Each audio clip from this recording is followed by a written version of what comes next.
Bonjour mes chers frères et sœurs.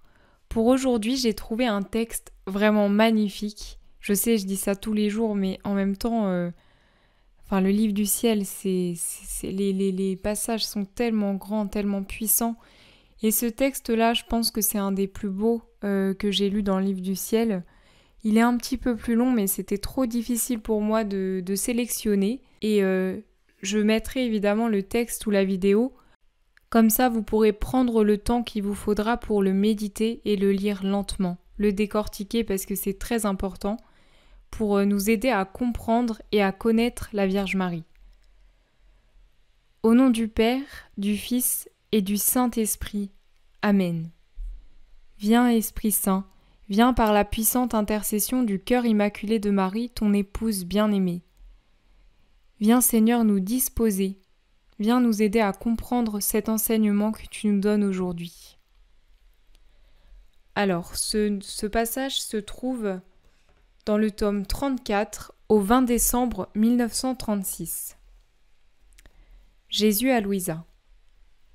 Écoute-moi, ma bienheureuse fille, les prodiges inouïs, les surprises que je vais te raconter vont étonner tout le monde.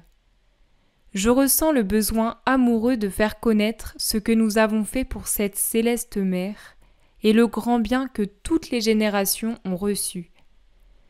Tu dois savoir que dans l'acte de conception de cette Sainte Vierge, notre divine volonté qui possède tout et qui avec son immensité embrasse toutes choses, possède la clairvoyance de tous les êtres possibles et imaginables, et sa vertu qui lorsqu'elle travaille, accomplit toujours une œuvre universelle, appela toutes les créatures à être conçues dans le cœur de cette Vierge.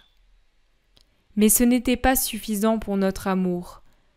Donnant dans les plus incroyables excès, notre volonté a fait concevoir cette Vierge en chaque créature, afin que toutes puissent avoir une mère et ressentir sa maternité dans les profondeurs de leur âme.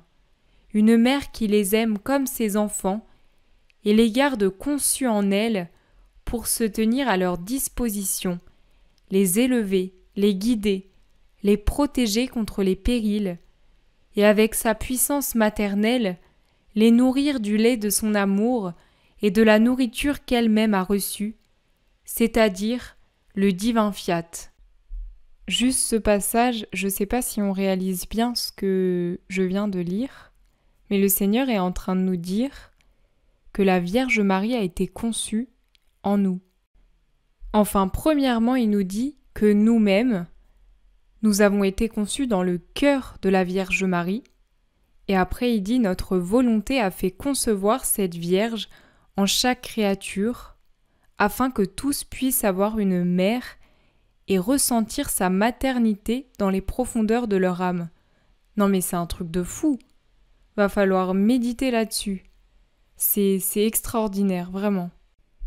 En fait, c'est là qu'on voit que la Vierge Marie, c'est pas notre mère adoptive, mais on a vraiment été conçus en elle, puisqu'après le Seigneur dit « Une mère qui les aime comme ses enfants, les garde conçus en elle pour se tenir à leur disposition, les élever, les guider, les protéger contre les périls, et avec sa puissance maternelle, les nourrir du lait de son amour et de la nourriture qu'elle-même a reçue, c'est-à-dire le divin fiat. » Waouh! Je continue. Notre volonté, ayant en elle sa pleine liberté, sa domination totale et sa puissance, appela toutes les créatures dans cette céleste créature pour avoir la joie de les voir toutes contenues en elle et de l'entendre dire « Tes enfants sont déjà tous en moi, et par conséquent, je vous aime pour chacun d'eux. » Notre volonté va ensuite en chaque âme pour sentir l'amour de notre fille toute belle et tout amour. Et nous pouvons dire qu'il n'y a pas de créature pour qui elle ne s'engage pas de nous aimer. Notre fiat l'a élevée afin de lui donner toute chose, et dès le premier instant de sa vie, nous l'avons constituée reine de notre fiat, reine de notre amour, et lorsqu'elle nous aimait, sa maternité apparaissait dans son amour et harmonisait l'amour de toutes les créatures. Oh, comme il était beau cet amour qui ne formait plus qu'un, comme il nous touchait, nous félicitait au point de nous faire languir pour cet amour qui nous désarmait et nous faisait voir toutes choses, le ciel, le soleil, la terre, les mers et les créatures couverts et cachés dans son amour. C'est fou de réaliser que là le Seigneur nous dit que la Vierge Marie est en nous et que non seulement elle est en nous, mais en plus tout ce qu'on ne fait pas pour Dieu, elle le fait à notre place. Je continue. Oh, comme il était beau de la voir, de la sentir mère de toutes les créatures. Et formant en elle sa mère d'amour, elle envoyait ses notes, ses flèches, ses dards amoureux à son Créateur. Agissant en vraie mère, elle nous les apportait devant notre trône dans la mer de son amour, pour que nous les regardions afin de nous rendre propices, et avec la force de notre divin vouloir, elle s'imposait à nous, les mettait dans nos bras pour les caresser, les embrasser et leur accorder des grâces surprenantes. Quelle sainteté était ainsi formée et demandée par cette céleste mère, et son amour demeurait en éveil. Alors je passe un petit peu.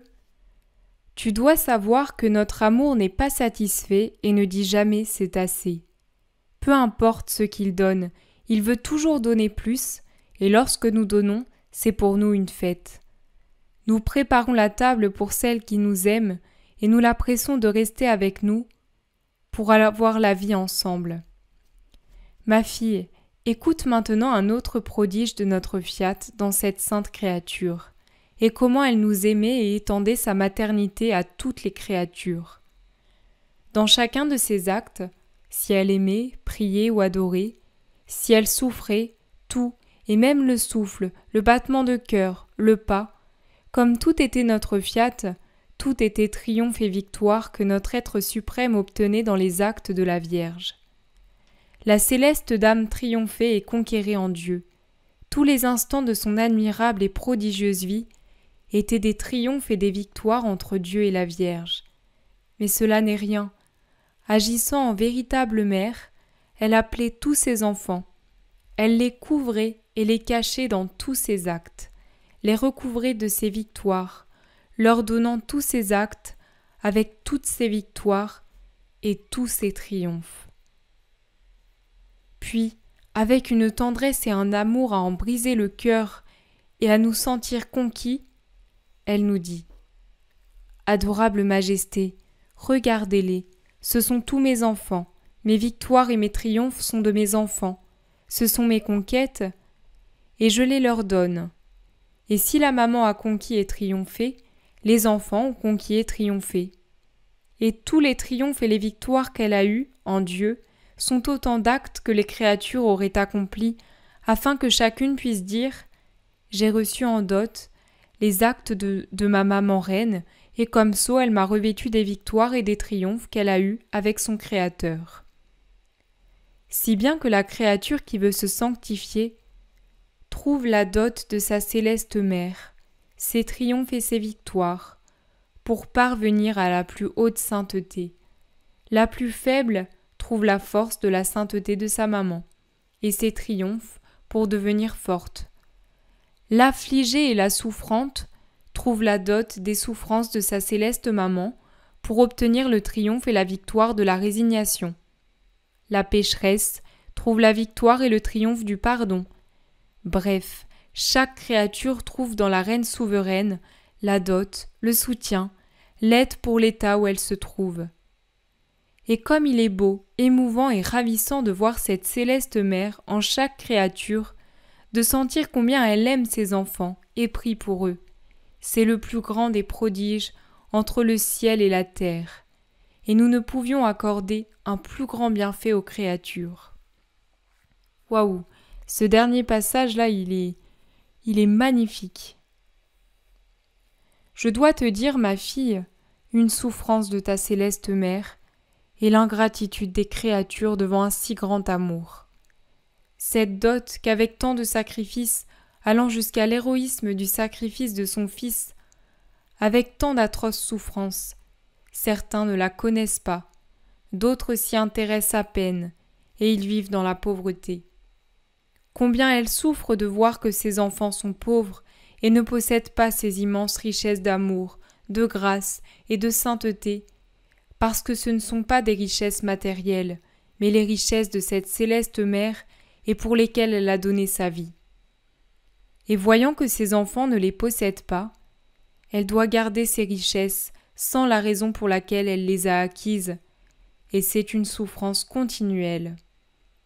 C'est pourquoi elle veut faire connaître ce grand bien à tous, parce que si on ne le connaît pas, on ne peut pas le posséder. Elle a acquis ses dots en vertu du divin fiat qui régnait en elle, qui l'aimait au point de lui laisser faire ce qu'elle voulait, pour en arriver au bien des créatures. C'est pourquoi ce sera mon divin vouloir qui mettra au grand jour ces célestes dots, et leur en fera prendre possession.